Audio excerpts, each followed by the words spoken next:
শুভ সকাল সবাইকে আমন্ত্রণ জানাচ্ছি মেরিল মিল্ক সোপবার রাঙা সকাল অনুষ্ঠানে। দিনটি ভালো কাটুক এই শুভকামনা বরাবরের মতো জানি আজকের আয়োজন শুরু করছি। সঙ্গে আছি আমি লাবণ্য, আছি আমি আনিস। আমার পক্ষ থেকেও সুন্দর একটি সকালের শুভেচ্ছা। লাবণ্য, শুভ সকাল। শুভ সকাল, শুভ হোক সারাদিন। তোমারও তাই। কেমন আছো তুমি? ভালো আছি, তুমি কেমন আছো? আমিও ভালো আছি এবং রাঙা সকালের আয়োজনে আসলে সত্যি খুব মনটা ভালো হয়ে যায়। একদম, এরকম এক কাপ কফি হলে তো আর কোনো কিছু প্রয়োজন হয় না। আর একজন অতিথি তো থাকেই আমাদের সঙ্গে। তো জানিয়ে দাও আজকে আমাদের সঙ্গে কে আছেন। একদম, চলো জেনে নি। হ্যাঁ প্রিয় দর্শক, আমাদের আজকের রাঙা সকালের অতিথি নূর মোহাম্মদ, কৃষক ও ধান গবেষক। চলুন আমরা আমাদের আজকের অতিথিকে স্বাগত জানাই। শুভ সকাল স্যার। শুভ সকাল আপনাদের। কেমন আছেন আপনি? আলহামদুলিল্লাহ ভালো আছি। আপনাকে পেয়ে আমরাও ভীষণ আনন্দিত। জি আলহামদুলিল্লাহ। আপনি একজন স্বশিক্ষিত কৃষি বিজ্ঞানী, আপনার জীবনে অনেক অবদান রয়েছে, অর্জন রয়েছে। নিজের জায়গা থেকে আসলে আপনি দেশের জন্য বিশেষ করে ধান গবেষণায় একটা চমৎকার ভূমিকা পালন করছেন। সেই গল্প আমরা ধাপে ধাপে শুনবো। একেবারে আপনার ছোটবেলার কথা শুনতে চাই। আপনি তো রাজশাহীতে জন্মেছেন। আলহামদুলিল্লাহ, আমি খাদ্যযোদ্ধা। করোনার সময়ও সম্মুখ খাদ্যযুদ্ধ করে অধিক ফসল উৎপাদন করেছি দেশের খাদ্য নিরাপত্তা নিশ্চিত করার জন্য।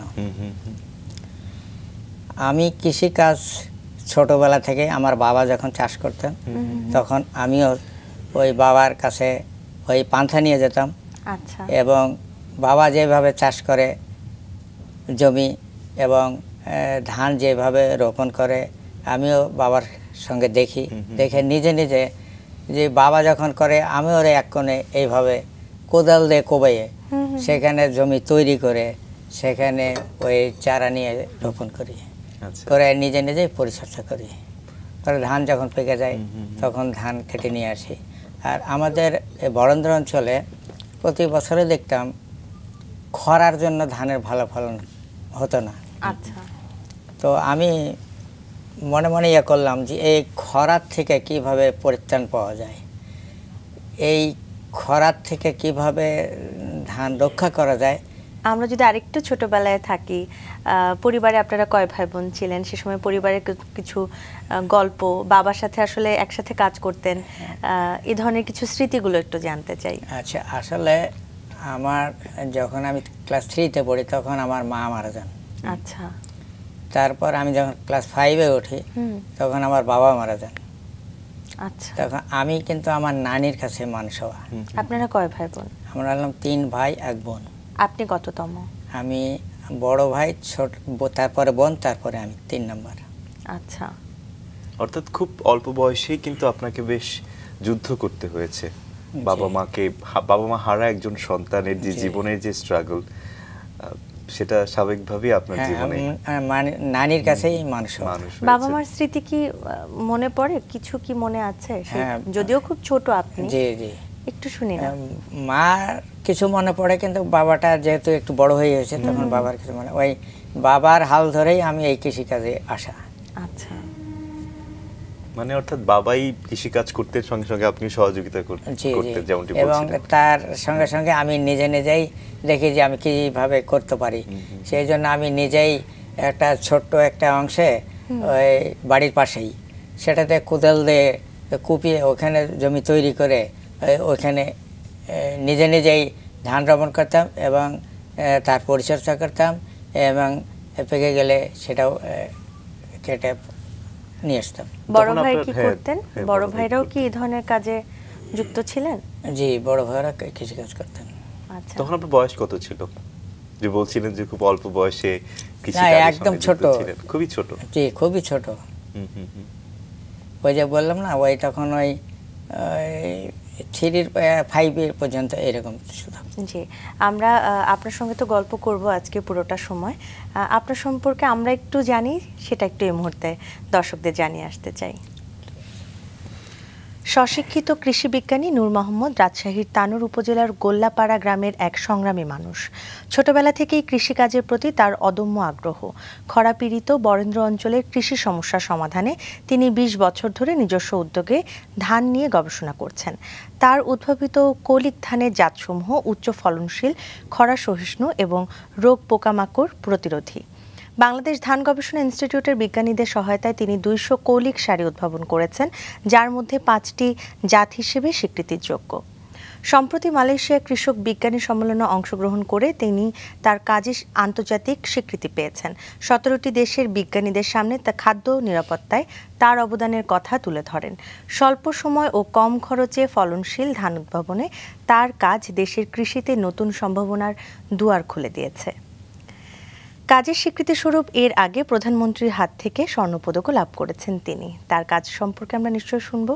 ছোটবেলায় ছিলাম, সেখানে আবারও ফিরে যাচ্ছি। পরিবারের গল্প শুনছিলাম এবং বড় ভাইয়ের কথা একটু জানতে চাই। যেহেতু বাবা মাকে খুব ছোটবেলায় হারিয়েছেন, একরকম ভাবে নানির কাছে বড় হয়েছেন, কিন্তু পরিবারে তো আসলে বড় ভাই হাল ধরেছেন বলা চলে। তো সেই গল্পগুলো, সেই কঠিন সময়, সংগ্রামের সময়টা পার করেছেন আপনারা একসাথে ভাই বোনরা মিলে, সেগুলো একটু শুনতে চাই। বড় ভাই আসলে আমরা তো কৃষি প্রধান দেশ, আমাদের ওই সংসারটা কৃষির উপরেই নির্ভরশীল ছিল। সেহেতু বাবা মারা যাওয়ার পরে ওই নানির যে সম্পত্তি, আমার নানির সম্পত্তিতেই আমরা মানুষ হয় এবং ওই আমার নানির কাছেই মানুষ হয়। কারণ ওই নানির দেওয়ার সম্পত্তি আমার বড় ভাই তখন চাষ শুরু করেন। আচ্ছা, ভাই বোনদের সঙ্গে আপনাদের সম্পর্ক কেমন ছিল? না, খুব ভালো সম্পর্ক ছিল। আচ্ছা আচ্ছা। এবং পড়াশোনার প্রসঙ্গে যদি আসি, পড়াশোনা কখন থেকে শুরু করেছেন? ওই যে বললাম যে ক্লাস 3-তে যখন পড়ি তখন মা মারা যান। এরপর কি আর পড়া হয়নি? তারপরে ওই ক্লাস 5-এ যখন হয়, তারপরে আমি 10ম শ্রেণী পর্যন্ত পড়ছি। তারপরে আর পড়া হয় না। কিন্তু এই যে নানির কাছে থাকতেন, নানির কাছ থেকে নানির সাথে অনেক ছোট ছোট গল্প রয়েছে, সেগুলো নানির, যেহেতু আসলে আপনার বড় হয়ে ওঠাই নানির কাছে, বাবা মা বা ওই পিতামাতার কর্তব্যটা আসলে নানিই পালন করেছে। তো নানিরকে নিয়ে যদি কিছু বলতে চান আজকে এই অনুষ্ঠানে বসে, নানির কোনো স্মৃতি যদি মনে পড়ে। নানি আমাকে বেশি আদর করতেন এবং নানি সব সময় আমাকে আগলে নিয়ে থাকতেন। আচ্ছা আচ্ছা। নানি আমার অনেক অনেক ইয়ে করছে, মানে আদর দিছে, এটা মানে ভাষায় প্রকাশ করা যাবে না। আচ্ছা আচ্ছা। তো ছোটবেলায় আপনি যে এলাকায় বড় হয়েছেন, রাজশাহীতে, কি কি দেখেছেন বা সেই সময় ছোটবেলায় কেমন দেখেছেন? আমি যে আমাদের অঞ্চলে খরাপ্রবণ এলাকা, তো প্রতি বছরেই খরার জন্য ধানের ভালো ফলন হতো না। তো আমি এই খরার জন্য যে ধানের ফলন হতো না, এই আমার মাথায় একটা চিন্তা আসলো যে এই খরা মোকাবেলা করে কিভাবে ধান উৎপাদন করা যায়। এই জন্যই আমি মূলত এই গবেষণা কাজ শুরু করি। গবেষণা তো করেছেন পরবর্তীতে আসলে একটু একটু করে বুঝে, কিন্তু রাজশাহী শহর যেখানে আপনি বেড়ে উঠেছেন, তানোরে বোধহয় না? জি জি, তানোরে। তো সেই গ্রামটাকে কেমন দেখেছেন? এখনো তো সেখানেই থাকছেন, তো নিশ্চয় অনেক পার্থক্য চলে এসেছে। এতটা লম্বা সময়ের পরে আপনি অনেক কিছু দেখেছেন নিজের চোখে। তো এই ছোটবেলায় কেমন দেখেছেন সেটা আগে জানি, তারপরে পার্থক্যগুলো শুনবো। আচ্ছা, ছোটবেলায় আমার দেখছি আমাদের গ্রামে তখন একটাই আমন মৌসুমে ধান হতো, আর ওই ধান কাটার পর ওই মাঠ ফাঁকা থাকতো, তখন গরু চড়াতো এবং আমি নিজেও গরুর পাল চড়াইছি। এবং এই তখন ওই আমন মৌসুমে একটাই ফসল হতো আর পুরো মাঠ পতিত পড়ে থাকতো। এখন কি সেই পরিবর্তনটা হয়েছে? এখন পরিবর্তন হয়েছে। এই যে বরেন্দ্র উন্নয়ন কর্তৃপক্ষ আসার পরে বিভিন্ন ডিপ টিউবওয়েল যখন বসানো হয়েছে, তখন এটা শুরু হয়েছে। মানে খরা প্রবণতা যে অঞ্চল, সেখানে আসলে ডিপ টিউবওয়েলের মাধ্যমে এখন চাষাবাদ ঠিকঠাক ভাবে হচ্ছে। এই বরেন্দ্র উন্নয়ন কর্তৃপক্ষ যখন শুরু হয়েছে, তখন কৃষকদের তারা প্রশিক্ষণ দেওয়া শুরু করছে। তখন এক সময় আমাকেও ডাকছে ওই প্রশিক্ষণে অংশগ্রহণ করার জন্য রাজশাহীতে। তো আমি ওই প্রশিক্ষণে অংশগ্রহণ করছিলাম।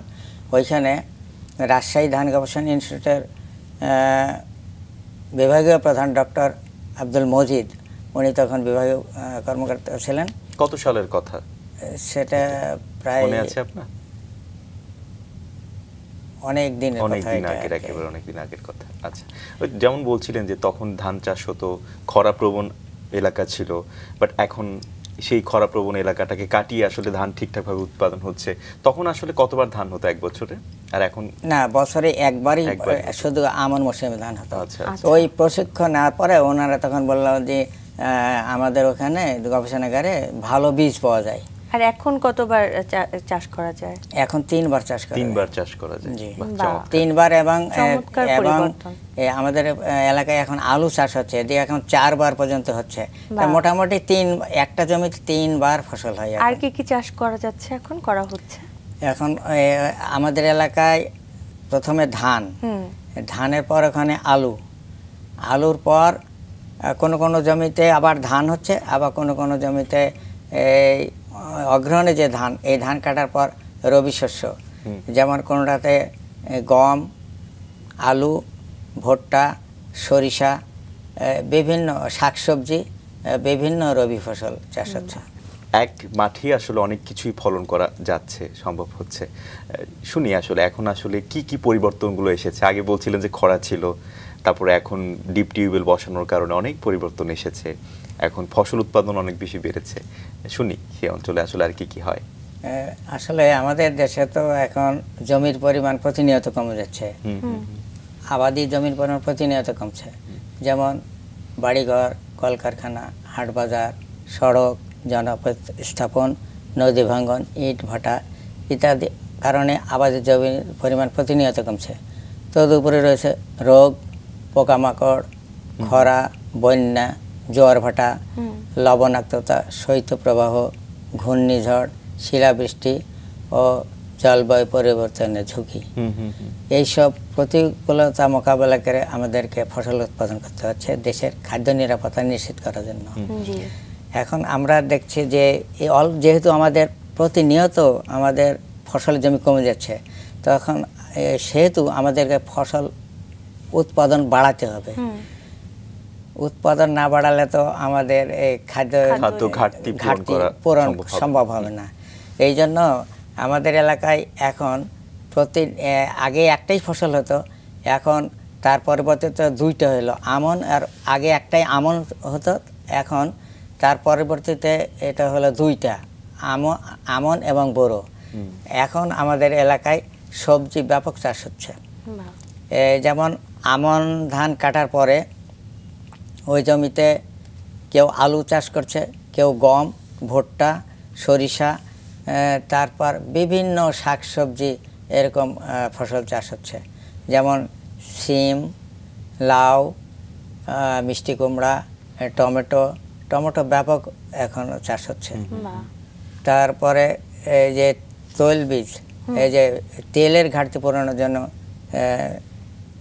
সরিষা চাষ হচ্ছে। এবং আমাদের এলাকায় এখন পেঁয়াজের ঘাটতি পূরণের জন্য পেঁয়াজ চাষ হচ্ছে। এবং আরও অন্যান্য শাকসবজি ব্যাপক চাষ হচ্ছে আমাদের এই খাদ্য ঘাটতি পূরণের জন্য। এখন একটা জমিতে বছরে 3বার ফসল হচ্ছে। যদি ধানের কথা বলি, এখন তো প্রায় দেখা যায় কি ধান কাটা অনেকটাই হয়ে গেছে, প্রায় দেখি যে ধানের মাঠগুলো এখন প্রায় শূন্য। জি, শেষের দিকে।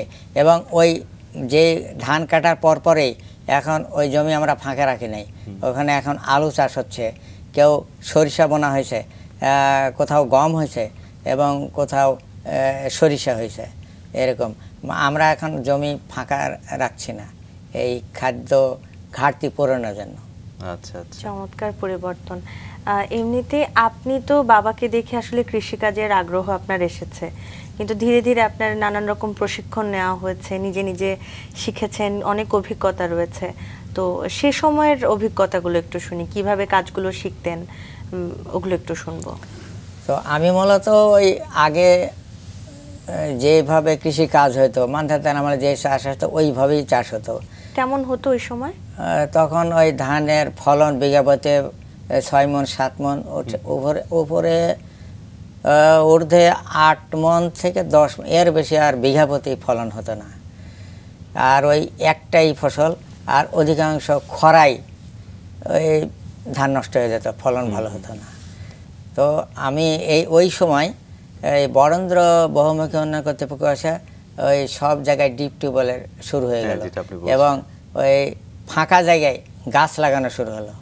বিভিন্ন ফসল, আম, কাঁঠাল, আম কাঁঠাল এবং আম সবচেয়ে বেশি বিভিন্ন জমির আইলে কোনো ফাঁকা জায়গায় এরকম বিভিন্ন ফলের গাছ লাগানো শুরু হলো, তা প্রকৃতির ভারসাম্য রক্ষার জন্য। ফাঁকা এর মধ্যে আমিও কিছু প্রাকৃতিক ভারসাম্য রক্ষায় অনেক তাল গাছ লাগাইছি, তাল এবং খেজুর, এবং আমাদের এখানে একটা সৌদি খেজুর বাগান করছে। আচ্ছা, এখানে খেজুর ধরাও শুরু হয়েছে। তো এই যেহেতু মাটির ক্ষয় রোধের জন্য বিভিন্ন জমির আইলে, নদীর পাড়ে, তারপর সরকারি রাস্তার ধারে, মানে আপনি তখন থেকেই আসলে প্রকৃতি প্রেমী, বৃক্ষপ্রেমী একজন মানুষ, পরিবেশের কথা নিয়ে ভাবতেন এবং বলছিলেন আপনি ছোট্ট করে যে এই যে খরা অঞ্চল, সেই বিষয়টা কিন্তু আপনাকে অনেক কিছু ভাবাতো, যে নতুন প্রজাতির কোনো ধান উদ্ভাবন করা যায় কিনা, তার মাধ্যমে যদি একটু ফসলের বাড়ানো যায়। এই বিষয়ে কিন্তু আপনি সহযোগিতা পেয়েছেন যতটুকু আমরা জানি। এই সহযোগিতা পেলাম এই জন্য, ওই যে বরেন্দ্র উন্নয়ন কর্তৃপক্ষ থেকে আমাকে ডাকা হলো প্রশিক্ষণের জন্য শহরে। তখন ওইখানে আপনার বয়স কত মনে আছে? বছরটা ঠিক মনে নেই। তো তখন ওই রাজশাহীতে ধান গবেষণা ইনস্টিটিউটের প্রধান বৈজ্ঞানিক কর্মকর্তা ডক্টর আব্দুল মজিদ স্যার ছিলেন। উনি ওই আমাদেরকে ওই প্রশিক্ষণে ধান সম্বন্ধে অনেক জ্ঞান দিলেন। তো উনি বললেন যে আমাদের গবেষণাগারে উন্নত মানের ভালো বীজ পাওয়া যায় ধানের। তা আমি ওই বছরই ওনার কাছ থেকে ওই ধান গবেষণায় যেয়ে ধানের বীজ সংগ্রহ করলাম, করে আমি নিজে রোপণ করলাম। এবং আমি যখন রোপণ করলাম তখন আমাদের এলাকায় আগের পুরাতন যে জাতগুলো চাষ হতো সেগুলোতে ফলন তার থেকে অনেক থেকে আমি ফলন বেশি পেতাম। তখন আমি করলাম প্রতি বছর ওই যে ধানগুলো নিয়ে যাই ওই ধানগুলো এলাকার কৃষকদের দিই, আর আমি প্রতি বছর ওই ধান গবেষণা থেকে বীজ সংগ্রহ করি। এইভাবে আমার চাষ শুরু হয়ে গেল। তারপর দেখছে যে খরার জন্য ধান নষ্ট হয়ে যায়, তো এই ধান কিভাবে রক্ষা করা যায়। তো এই যে আপনার প্রশিক্ষণ নেওয়া হলো, প্রশিক্ষণের আগে দেখা যেত ঠিকভাবে চাষ করতে পারছিলেন না, নষ্ট হয়ে যাচ্ছিল বা হচ্ছিল না, প্রশিক্ষণের পরে, প্রশিক্ষণ নেওয়ার পরে আসলে কি মোটামুটি শেখা যাচ্ছিল বা শিখে আসলে কাজগুলো করা হচ্ছিল? জি জি জি। তো ওখানে বাকি কৃষকদের কি হতো, মানে ওনারাও কি শিখতো বা চাষ করতো কিভাবে? ওই ওই ওই প্রশিক্ষণগুলো নিত? জি, ওই ওনারাও কিছু কিছু প্রশিক্ষণ নিয়ে তখন আস্তে আস্তে এই কৃষিকাজটা এই উন্নয়নের দিকে আগে যাচ্ছিল। আচ্ছা, এবং আপনি বলছিলেন যে আপনি বীজ সংগ্রহ করতেন ধানের, জি, এবং সেটা নিশ্চয়ই আপনি আপনার মাটির ঘরে রাখতেন। জি জি, মাটির ঘরে রাখতেন। এবং সেই মাটির ঘরেই আসলে একটা সময় আমরা যতটুকু জানি গবেষণাগার হয়ে গেছে। শুনি আমরা কি ধরনের বীজ আসলে আপনি সংরক্ষণ করেন বা সংরক্ষণ করার পদ্ধতিগুলো আসলে ঠিক কেমন? আমি যে জাতগুলা ওই যে যখন শঙ্কর আমি নতুন যখন এই প্রশিক্ষণ নিয়ে ধান গবেষণা ইনস্টিটিউটে যখন ওই ধান প্রজননবিদ ডক্টর হেলাল উদ্দিন তখন রাজশাহীতে ছিলেন, ওনার কাছে আমি যে ওই গবেষণা মাঠে যে বসে থেকে দেখতাম ওনারা কিভাবে সংকরণের কাজ করছেন, কিভাবে ওনারা ফসল ফলাচ্ছেন, এগুলো যে বসে থেকে থেকে দেখতাম। এবং ওই ডক্টর হেলাল উদ্দিন স্যারের কাছ থেকে আমি হাতে কলমে এই গবেষণার কিভাবে ধানের সংকরণ করে এগুলো ওনার কাছ থেকে শিখছি। ওনার কাছে শেখার পরে আমার আগ্রহ বেড়ে গেল যে বিজ্ঞানীরা তো ধান উদ্ভাবন যেভাবে করে তো আমিও ওইভাবে করতে পারি কিনা। তারপরে আমি নিজে নিজে এই গবেষণা কাজ শুরু করি। কিভাবে করলেন শুনি একটু? দীর্ঘদিন সময় বরেন্দ্র অঞ্চলে মানে আমি শুরু করলাম এইভাবে যে উৎপাদন বৃদ্ধির স্বার্থে বহু জাতের ধানের জিন সংমিশ্রণ করে, সংকরায়ন বোধহয় না? হ্যাঁ, উৎপাদন বৃদ্ধির স্বার্থে বহু জাতের ধানের জিন সংমিশ্রণ করে একটি আধুনিক উন্নত উচ্চ ফলনশীল ধান উদ্ভাবন করা যায়। দীর্ঘদিন সময় সংকরায়ন ও বাছাইকরণের মাধ্যমে ধানের আউশ, আমন ও বোরো মৌসুমের অনেকগুলো কলিক সারি উদ্ভাবন করেছে। উদ্ভাবিত সারিগুলো বৈশিষ্ট্য: গাছ মজবুত, সহজে হেলে পড়ে না, রোগ ও পোকামাকড়ের আক্রমণ অন্যান্য জাতের তুলনায় অনেক কম, উচ্চ ফলনশীল, সরু, চিকন, সুগন্ধিযুক্ত, খরা শস্য, লাল চাল, কালো চাল সহ নিরাপদ খাদ্য উৎপাদনে কাজ করে যাচ্ছে। দেশি ধানের উন্নয়ন ঘটিয়ে কোনোটির জীবনকাল কমানো হয়েছে, কোনোটির ফলন বাড়ানো হয়েছে। খরাপীড়িত বরেন্দ্র অঞ্চলে খরা সহিষ্ণু সারিগুলো জীবনকাল কম হয়, প্রাকৃতিক দুর্যোগের আগেই ধান কেটে ঘরে তোলা যায় এবং আগাম ওঠার জন্য ধানের বাজার মূল্য বেশি পাওয়া যায় এবং ওই জমিতেই আগাম রবি শস্য অনায়াসে চাষ করা যায়। আচ্ছা, আপনি তো বেশ কয়েকটি ধান উৎপাদন মানে উদ্ভাবন করেছেন, হ্যাঁ, তো সংকরায়নের কথা যেমন বলছিলেন, যে আসলে সংকরায়নটা কিভাবে করেন? আচ্ছা, সংকরণ এইভাবে করি, ওই আমরা কোন জাতের সঙ্গে কোন জাত সংকরণ করব এটা আগে বছর সিদ্ধান্ত নিই, নেওয়ার পর ওইভাবে বীজতলায় বীজ ফেলা হয়, তারপর ওইভাবেই লাগানো হয়, লাগানোর আলাদা আলাদা লাগানো হয়, লাগানোর পরে কোন জাতের সঙ্গে কোন জাত সংকর করব এটা আলাদা আলাদাভাবে লাগানো হয়। তারপর ধানের যখন ফুল আসে, 2-1 শীষ যখন বের হয়েছে, তখন ওই মাতৃ গাছটা উঠে নিয়ে শিকড় কাদামাটি সহ একটা টবে লাগানো হয়। আচ্ছা, এটা হলো সকালবেলা মাঠ থেকে ওঠানো হয়। তারপর বিকাল 3টায় ওই মাতৃ গাছের প্রত্যেকটা ধানের 1/3 অংশ কেটে দেওয়া হয়। কেটে দেওয়ার পরে প্রত্যেকটা ধানের 6টা হলো পিতৃফুল আর 2টা হলো মাতৃফুল।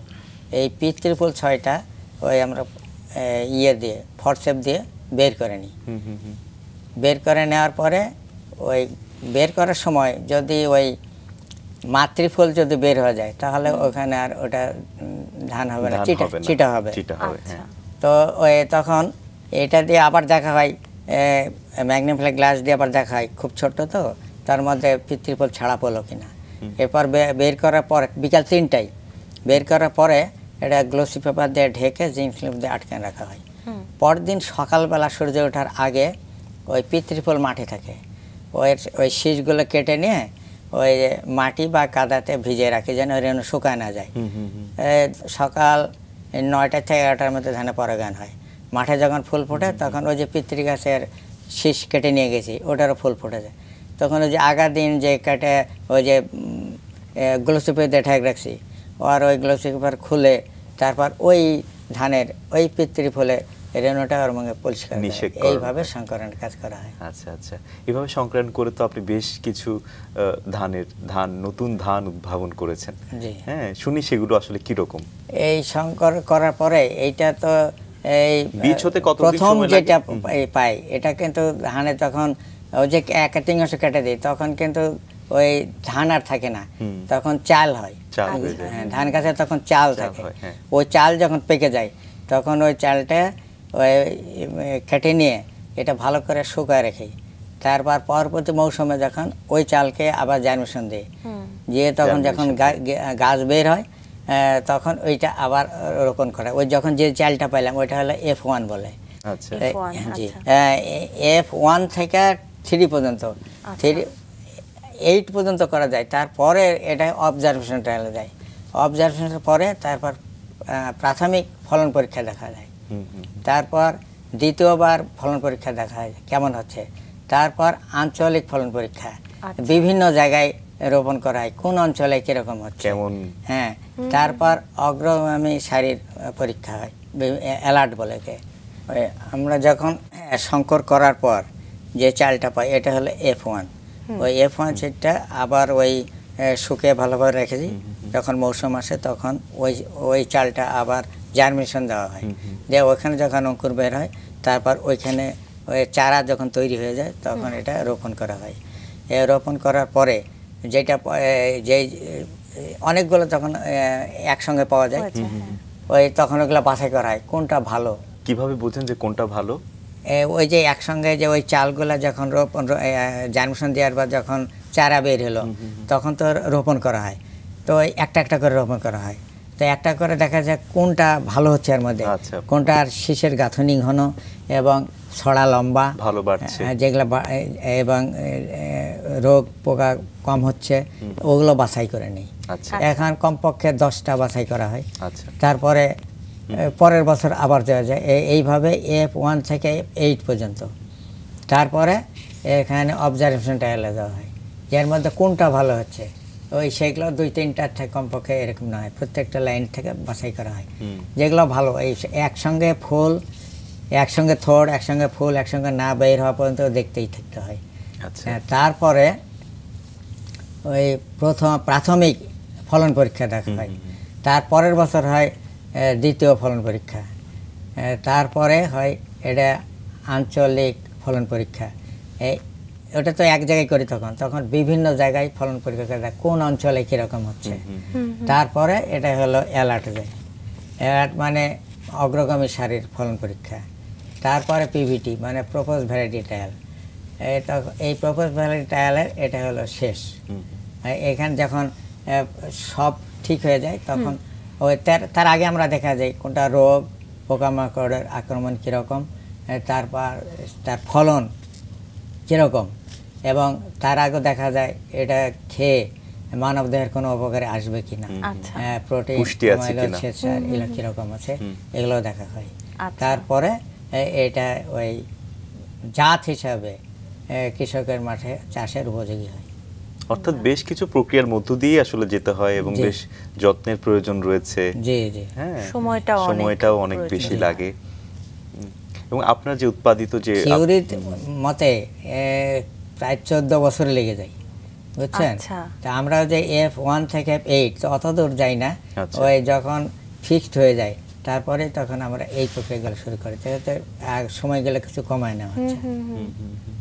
আপনি কতটা প্রজাতির আসলে ধান উদ্ভাবন করেছেন? আমার এই প্রতি মৌসুমে তো আউশ আমন বড় 3 মৌসুমে তো অনেক, প্রতি মৌসুমে বাড়তেছে। 200-র অধিক এই কলিক সারিগুলো আছে। তার মধ্যে 5টা সারি এই মানে কৃষকের মাঠে চাষের উপযোগী, এবং অলরেডি কয়েকটা কৃষকের মাঠে এখন চাষ হচ্ছে। আচ্ছা আচ্ছা, মানে এই যে ধানগুলো যে উৎপাদন হচ্ছে এগুলো বৈশিষ্ট্য আসলে কি? যে বৈশিষ্ট্য হচ্ছে গাছ মজবুত, সহজে হেলে পড়ে না, রোগ ও পোকামাকড়ের আক্রমণ প্রচলিত জাত থেকে অনেক কম, উচ্চ ফলনশীল, সরু, চিকন, সুগন্ধিযুক্ত, খরা শস্য, লাল চাল, কালো চাল সহ নিরাপদ খাদ্য উৎপাদন কাজ করে যাচ্ছে। দেশি ধানের উন্নয়ন ঘটিয়ে কোনোটির জীবনকাল কমানো হয়েছে, তারপর ফলন বাড়ানো হয়েছে। আচ্ছা, তারপর এই খরা শস্য সারিগুলো প্রজননকালে 15 হইতে 20 দিন সেচ বা বৃষ্টি না হলেও খরা মোকাবেলা করে ভালো ফলন দিতে পারে, এবং এই জীবনকাল কমের জন্য প্রাকৃতিক দুর্যোগ শুরুর আগেই ধান কেটে ঘরে তোলা যায়। আচ্ছা, এবং আগাম ওঠার জন্য বাজার ভালো পাওয়া যায়, এবং ওই জমিতে আগাম রবি শস্য চাষ করা যায়। আর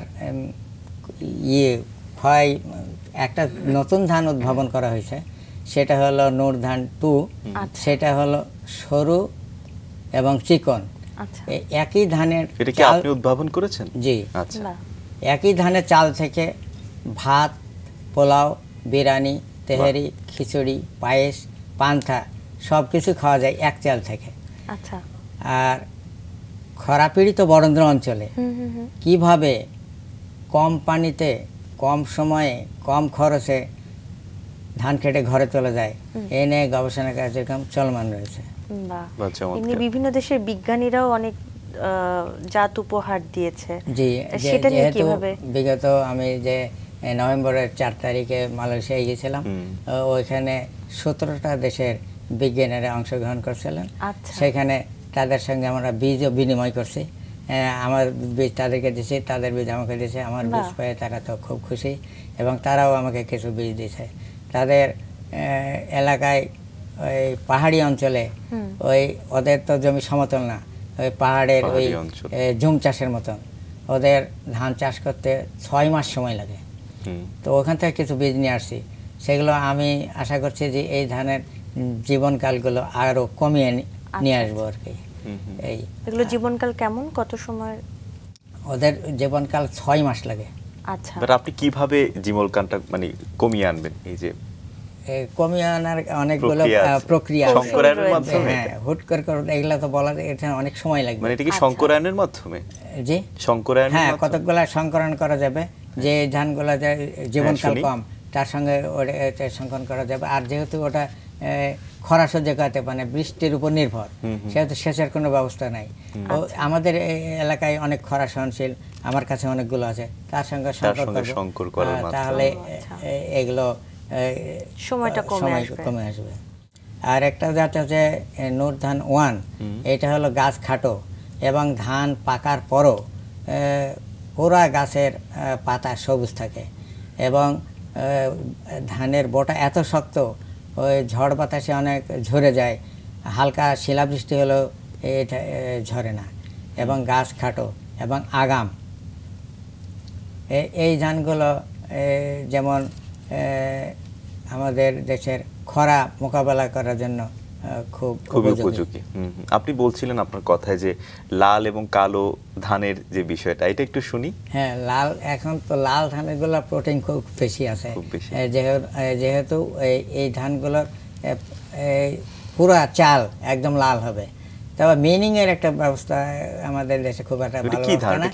এটা তো ঢেকিতে ভাঙলে কিন্তু ওই কালো উপরের আবরণটা ঠিক থাকে।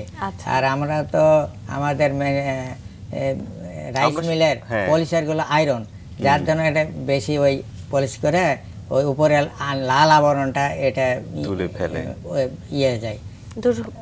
হ্যাঁ, লাল আবরণটা যদি থাকে তাহলে তো বোধহয় এটা পুষ্টি গুণটা একটু ভালো থাকে। জি জি, ভাত রান্না করলে ভাতের যে ফ্যান, যে মাড় বলা হয়, এটাও কিন্তু লাল থাকে। আচ্ছা আচ্ছা। এবং যেটা কালো, সেটা ওইটার রঙও কালো থাকে, ভাতের রঙও কালো থাকে। আচ্ছা আচ্ছা, বাহ। এটা কি বেশ, কালোটা কেমন পুষ্টি গুণ সমৃদ্ধ? না, সবগুলো পুষ্টি আছে। আচ্ছা আচ্ছা। এবং কতগুলোতে সুগন্ধিও আছে, এরকম আছে। আচ্ছা। কিন্তু আমরা যখন বাজারে যাই, আমরা যে চালগুলো আসলে কিনে খাই, সেখানের মধ্যে কিন্তু লাল কালো খুব একটা আমাদের চোখে পড়ে না। এটা কি স্যার রাইস মিলের কারণে? ওরা কি আসলে ওটাকে না, ওই কতগুলো লাল আছে এবং রাইস মিলে কতগুলো ইয়ে করে দেয়, যেমন এই কারণ বাজারে এখন লাল চাল পাওয়া যায়। আচ্ছা আচ্ছা, বাহ। অনেকে লাল চাল খাওয়ার জন্য খুব আগ্রহী। আচ্ছা আচ্ছা। যেমন আমাদের এলাকায় আগে ওই যে বিল এলাকায় ওই যে লক্ষ্মী দিঘা 400, এই ধানগুলো এখন প্রায় বিলুপ্ত দেখে আমরা এই জাতগুলো, যেমন লক্ষ্মী দিঘা, তারপর ঝিঙ্গাশেল, তারপর দাঁতখানি, কালোজিরা, এই আগের যে জাতগুলো, এই জাতগুলো অনেক সংগ্রহ করে রাখছি। এবং এই জাতগুলোর যদিও ফলন কম, কিন্তু আর পুষ্টিগুণ অনেক বেশি। আমরা ওই দেশি জাতের সঙ্গে আমাদের যে জাতগুলো এখন প্রচলিত আছে তার সঙ্গে আমরা সংকর করে ওই জাতের বৈশিষ্ট্যগুলো নিয়ে আসি। ওই জাতগুলো রোগ পোকামাকড়ের আক্রমণ কম, যেহেতু, আর ওই জাতগুলো খুব পুষ্টিমান, যার দ্বারা আমরা ওই জাতগুলো ধরে রাখছি। আমাদের কাছে আগে যে ঝিঙ্গাশাল চাষ হতো, এই ঝিঙ্গাশাল ধানের বীজগুলো আমাদের কাছে আছে, এবং এগুলো আমরা এই জাতগুলো যেন বিলুপ্ত না হয় এই জন্য কিছু কিছু এগুলো সংগ্রহ করে রাখা, সংমিশ্রণ করে তারপর ফলন করেন। আপনাকে এমনিতে খাদ্য যোদ্ধা হিসেবে পরিচয় দেয়া হয়, এটা কতটুকু ভালো লাগে আপনার? হ্যাঁ, যেহেতু ওই যে আমি বললাম না যে প্রতিনিয়ত আমাদের ফসলের জমি কমে যাচ্ছে, সেহেতু আমাদের তো জমির পরিমাণ কম, আর কিন্তু প্রতিনিয়ত জনসংখ্যা বেড়ে যাচ্ছে। এই খাদ্য কিভাবে এটা নিশ্চিত করা যায়, যার ধরুন এই ফলন বাড়ানোর প্রক্রিয়া চলতেছে। একটু পাহাড়ি অঞ্চলের ধানগুলো নিয়ে একটু জানতে চাই, কিভাবে এই ধরনের জাতগুলো নিয়ে উদ্ভাবন করেন বা কিভাবে কাজগুলো করেন, সেটা নিয়ে একটু জানতে চাই। আমার অনেকগুলো বন্ধু আছে বিভিন্ন পাহাড়ি অঞ্চলে, যেমন বান্দরবনে আমার বন্ধু আছে, সেখানে আমি যাই ওই ঝুমের ফসল সংগ্রহ করতে। রাজশাহীর দিকেও পাহাড়ি মানুষজন আছে না নাকি? পাহাড়ে রাজশাহীতে তেমন পাহাড়ি কিছু নাই, তবে আমার কিছু বন্ধু আছে, আমরা একসঙ্গে জাতীয় পুরস্কার পেয়েছিলাম। তার সঙ্গে তাদের সঙ্গে পরিচয়, তখন ওদের এলাকায় ওই পাহাড়ি অঞ্চলে ঝুম চাষের ফসল সংগ্রহ করা যায়, যেহেতু ওখানে সেচের কোনো ব্যবস্থা সম্পূর্ণ বৃষ্টি নির্ভর। ওখান থেকে আমি ওই বান্দরবান, রাঙ্গামাটি, খাগড়াছড়ি এখান থেকে ওই জমির ফসল আমরা সংগ্রহ করে নিয়ে আসি। ওখানে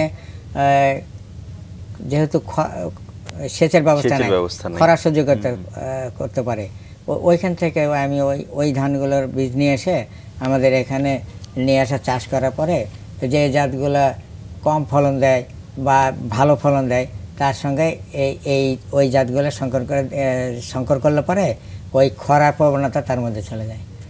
এইভাবে খরা সহনশীল জাতগুলো উদ্ভাবন করা হয়। আচ্ছা। এবং আপনারা যে উৎপাদিত যে বিভিন্ন ধান বা ধানের বীজ পরবর্তী সময়ে যেগুলো ব্যবহার করা হচ্ছে, আপনার আশেপাশের মানুষেরা বা কেমন ব্যবহার করছে আপনার ধানের বীজ? আমার এগুলো যেহেতু আমরা দেশ বিদেশের বিভিন্ন জাত আমাদের গবেষণা মাঠে চাষ করার জন্য এলাকার কৃষকরা বিভিন্ন মৌসুমে বিভিন্ন জাতের ধানের অবস্থা তারা দেখছে এবং সেই যেই ধানগুলো তারা পছন্দ করে তো সেই ধানগুলো তারা বীজও সংগ্রহ করছে এবং তারাও চাষাবাদ শুরু করছে। চমৎকার। কেমন ফলন হচ্ছে ওখানে? প্রচলিত জাতগুলোর থেকে এগুলো ফলন ভালো হচ্ছে, ফলন অনেক বেশি ভালো হচ্ছে। আপনি খুব ছোট থেকে আসলে কৃষি কাজের সঙ্গে যুক্ত রয়েছেন, একদম বাবার হাত ধরেই বলা চলে। তো তারপরে গবেষণা করেছেন একেবারে, এখন অনেক কৃষকদের কাজে সহায়তা করেছেন। তো এই যে কৃষকদের একটা জীবন কি ধরনের পরিবর্তন ঘটেছে বা সেই সময়ের কৃষকদের জীবনমান বা এখনকার কৃষকদের যে একটা সময়, পার্থক্যগুলো কি দেখেন বা তাদের পরিবর্তনগুলো কি? পার্থক্যগুলো আমাদের কৃষকরা এখন আগের মতন তো আর চাষ করে না, এখন উন্নত জাত এবং উন্নত চাষ পদ্ধতির কম খরচে কম সময়ে জি এই সব চাষ করার জন্য এখন এলাকার কৃষকের মান জীবনমান আগের থেকে অনেক গুণে বেড়ে গেছে এবং অনেকগুলো ভালোভাবে তারা এগোচ্ছে। তারা কৃষকরা মাঠে বসে থাকে না, সব সময় তারা কাজ করে। এবং আপনি যে বললেন যে করোনার সময় কি অবস্থা ছিল, আসলে আমরা কৃষকরা যারা মাঠে কাজ করছি তাদের কোনো সময় করোনায় আক্রমণ করেনি। আমরা প্রতিনিয়ত তখন মাঠেই বেশি থাকছি, এই সবুজের মধ্যে মাঠের মধ্যে, তখন আমাদের সঙ্গে অর্থাৎ লোকেরও দেখা হয় না, তখন আমরা নির্বিঘ্নে ওই কৃষিকাজ করছি, আমাদের কোনো ওই করোনা আমাদের কাছে আসে নাই। তো ওই সময় কৃষক যারা আমরা চাষ করছি জমিতে তাদের কোনো করোনা হয়নি এবং আমরা ভালোভাবে ফসল উৎপাদন করতে পারছি, যার ধরুন ওই করোনার সময় আমাদের ফসলের কোনো ঘাটতি হয় নাই। এখনকার যারা বড় হচ্ছে দিন দিন, তারা কি এই প্রফেশনে বা এই পেশায় যুক্ত হতে চায় কৃষি কাজের সঙ্গে? আপনারা যেভাবে আসলে এই জায়গাটা শক্তভাবে ধরেছেন, তাদের আগ্রহ কেমন?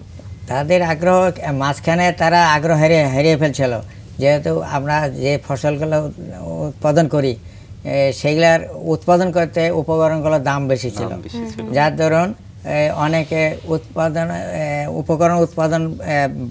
দাম বেশি, উৎপাদন উপকরণ পণ্যগুলো দাম বেশির জন্য তারা আগ্রহ হারিয়ে ফেলছিল। বিক্রি করতে গেলে দাম কম পাওয়া যায়। ইদানিং বাজার একটু বাড়ার জন্য আবার কিছু একটু ভালো দাম পাচ্ছে, ভালো দাম পাওয়ার জন্য কৃষিকাজে অনেকে আগ্রহ পোষণ করছে। এবং আপনি কাজের ফলস্বরূপ তানোরের শ্রেষ্ঠ কৃষকের হিসেবে স্বর্ণপদক পেয়েছেন, কেমন অনুভূতি ছিল? না, অনুভূতি আমার খুব ভালো লাগছে এবং আমি ওই পুরস্কার পাওয়ার পরও আমার এই গবেষণার কাজে আরো অনুপ্রাণিত হয়েছি এবং আমার এই হচ্ছে যে আমি নতুন নতুন জাত উদ্ভাবন করে সারা দেশের কৃষকদের পৌঁছে দিয়ে তাদেরকে স্বাবলম্বী করার মাধ্যমে জাতীয় আয় বৃদ্ধি ও টেকসই খাদ্য নিরাপত্তা অর্জনে সহায়ক ভূমিকা পালন করতে চাই। আপনি কৃষকদের মধ্যে যে ধানের বীজ ছড়িয়ে দেওয়া, এটা বিষয়টা কিভাবে করেন? বিষয়টা তো আসলে এত সহজ না, কারো সাপোর্ট নিশ্চয়ই আপনি নিচ্ছেন। আসলে একটা ভালো জাত হলে কৃষকরা সহজে গ্রহণ করে না, সে বলে যে তুমি করো, তোমার আমাকে দেখে তারপর যে আমার কাছে যে ধানটা দেখলো সে মাঠে ভালো হয়েছে, তার ফলনও ভালো, তখন সে ওই বীজ সংগ্রহ করে, তারপর সে যখন লাগায় তার আশপাশে যারা কৃষক আছে তারা তার ক্ষেত দেখে, ওই ফসলের মাঠ দেখে আর ভালো যখন লাগে তখন তারা তার কাছ থেকে বীজ নেয়। এইভাবে এই বীজ থেকে বীজ এইভাবে করে মানুষের মধ্যে ছড়িয়ে যায়, এইভাবে ছড়িয়ে যায়। আচ্ছা আচ্ছা, আমারও আশা আছে যে এইভাবে সারা দেশে কৃষকদের পৌঁছে দিয়ে তাদেরকে স্বাবলম্বী করার মাধ্যমে জাতীয় আয় বৃদ্ধি ও টেকসই খাদ্য নিরাপত্তা অর্জনের সহায়ক ভূমিকা পালন করতে চাই সোনার বাংলাদেশ। কাজগুলো কিভাবে করছেন, এই যে খাদ্য শৃঙ্খলা এবং নিরাপদ খাদ্য উৎপাদন নিশ্চিত করছেন, করতে চাচ্ছেন, কিরকম কাজ করতে হচ্ছে, পরিকল্পনা কি কি রয়েছে? পরিকল্পনা তো হচ্ছে, যেমন রোগ বালাই পোকামাকড়, এখন এই যে নিবিড় চাষ হচ্ছে, যার জন্য রোগ এবং পোকামাকড়ের আক্রমণ খুব বেশি, এগুলো নিয়ন্ত্রণ করেই আমাদেরকে কাজ করে যেতে হচ্ছে। একটা সময় আমরা দেখেছি যে মানে ধান চাষ করছেন নারীদের আসলে এখন অংশগ্রহণ কেমন? না, নারীদের এখন অংশগ্রহণ অনেক বেশি। আগে শুধু দেখতাম মাঠে শুধু পুরুষরাই চাষ করতো, এখন কিন্তু নারীরাও মাঠে সমপরিমাণ। আগে কামলা বিক্রি করতো, পুরুষদের মজুরি বেশি আর নারীদের কম, কিন্তু এখন সমান, এখন কোনো বৈষম্য নাই, তারাও এখন কৃষিকাজে এগিয়ে যাচ্ছে। আপনার পরিবারে এখন কারা আছেন যারা কৃষিকাজের সঙ্গে যুক্ত রয়েছেন? আমার যে ছেলেরা আছে তারা এখন কৃষিকাজ করেন। আচ্ছা আচ্ছা, একটু তাদের কথা শুনি, তাদের নামগুলো শুনি, কে কে আছেন? আমার হলো 3 ছেলে 1 মেয়ে। 2 ছেলে কৃষিকাজের সঙ্গে যুক্ত আছে, আর একটা ইলেকট্রিক কাজ করেন। তারা তাদের বাবার সাথে কিভাবে কাজ করেন? আপনি যেভাবে আপনার বাবার সঙ্গে দেখে দেখে কাজ করেছেন, তাদের কি ছোটবেলা থেকেই আগ্রহ ছিল? হ্যাঁ, আমার কাছ থেকে তারা কৃষি শিখছে এবং তারাও নিজেরা এখন ফসল উৎপাদন করছে। তারা কেমন সহযোগিতা করে আপনাকে? না, তারা তো এখন তারা নিজেই এখন আমার ছাড়াও তারা এখন নিজেই ফসল উৎপাদন নিজেরাই করে। চমৎকার। দেশের বাইরে তো মালয়েশিয়াতে কিছুদিন আগে যাওয়া হয়েছে আপনার, এর আগে কোথাও গিয়েছেন? না, এর আগেও ইন্ডিয়াতে গেছি। কেমন লাগে যে দেশের হয়ে আসলে দেশের প্রতিনিধিত্ব করতে? দেশের বাইরে গেলে অনেক কিছু শেখা যায় এবং অনেক কিছু জানা যায়, এবং এক দেশের আবহাওয়া আরেক দেশের আবহাওয়া, আমাদের দেশের কৃষি ওদের দেশের কৃষি, দেখলে অনেক জ্ঞান বাড়ে। এবং সেখানকার বিজ্ঞানীরাও কিন্তু আপনাকে অনেক বেশি প্রশংসা করেছে। হ্যাঁ, যেমন আমাদের 17টা দেশের বিজ্ঞানীদের সঙ্গে মত বিনিময় হলো, তাদের কৃষি আমাদের কৃষি, তাদের সঙ্গে বীজও বিনিময় হলো। তারা আমার বীজ পেয়ে তাদেরকে আমার উৎপাদিত কিছু চালও তাদেরকে উপহার দিয়েছি, তারা সে চাল পেয়ে খুব খুশি। কতদিন ছিলেন আপনি মালয়েশিয়াতে? মালয়েশিয়ায় আমাদের কনফারেন্স হয়েছিল 4 দিন। 4 দিন, আচ্ছা আচ্ছা আচ্ছা। কেমন দেখলেন মালয়েশিয়া? নিশ্চয়ই আপনি ধান ক্ষেত দেখেছেন কি? মূলত ওই মালয়েশিয়ার যে এলাকাতে চাষ হয় এগুলো পাহাড়ি এলাকা, মানে দ্বীপের মাঝখানে হয়। আমরা তো মূলত কনফারেন্স এরিয়াতে খুব বেশি ছিলাম, তো ওই এলাকায় পরবর্তীতে সেরকম যে মাঠে যেগুলো চাষ হয় ওইসব এলাকায় যাওয়া হয়নি। তবে আমার বন্ধুরা যারা বললেন, তো এগুলো তো ওরা ওইভাবে চাষ করে, ওদের সমতল জমি না, ওই পাহাড় এরিয়াতে ঝুম চাষের মতন তারা চাষ করে। তারপর ওই যে ফিলিপাইন তো চাষ করে, তারা ওই ধান কম্পানি ইনস্টিটিউট যারা বিজ্ঞানী তাদের সঙ্গে কৃষকরা প্রতিযোগিতা করে তারা ধান উদ্ভাবন করে এবং তারা এই ফলন বাড়ানো চাষ করছে। তারপর ইন্দোনেশিয়াও তাই, তারাও ধান চাষে অনেক এগিয়ে আছে। আচ্ছা, আপনি কি কেবল ধান নিয়ে কাজ করছেন নাকি অন্যান্য ফসল নিয়েও আপনার পরিকল্পনা আছে বা কাজ করছেন? অন্যান্য কিছু হচ্ছে, কিছু আলু চাষ করা হচ্ছে, তারপর কিছু ফলের কিছু গাছ হচ্ছে, তবে মূলত ধানের উপর বেশি। পরিবারের সাথে সময় কাটে কিভাবে? পুরোটা সময় তো আসলে এই আমার এই গবেষণা কাজে পুরো জীবনটাই বেশি কাজে লাগে, সময় কেটেছে। পরিবারের মানুষের কেমন লাগে? আপনি যে একদম দেশের একটা গুরুত্বপূর্ণ জায়গা নিয়ে কাজ করছেন, আপনার পরিবারের কেমন লাগে?